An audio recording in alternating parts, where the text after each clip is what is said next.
Loya.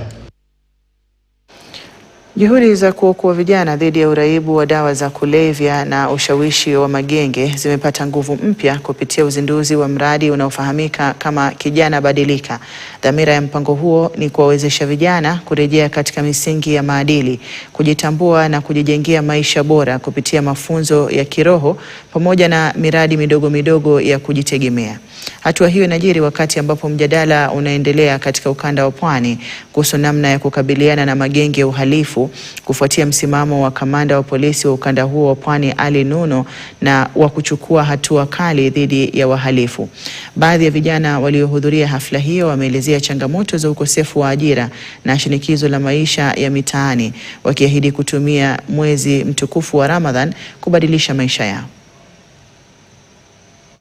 Kukaa chini sisi mashehe na viongozi wa kisiasa kuja kuonesha ya kwamba uhalifu na matatizo yaliyopo katika jamii yetu.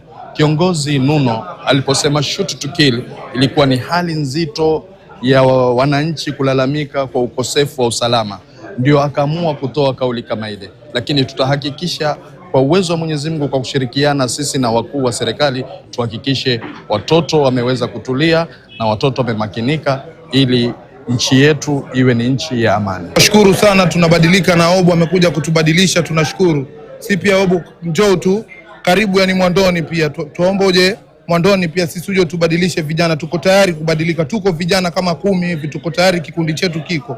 Si pia tuachie mradi wowote, tuko tayari kubadilika sasa hivi. Mapanga tumekubali kuweka chini Ustadh Obo. Na tutamtilia kiapo kupitia Mwenyezi Mungu, tumwahidi Ustadh Obo hatutamwangusha endapo damu ameamua kwa dhati kuja kutuinua sisi vijana. Sisi tutampromise hapa na kesho mbele ya Mwenyezi Mungu tutakuwa naye bega kwa bega, hatutomwangusha kwa lolote lile inshallah.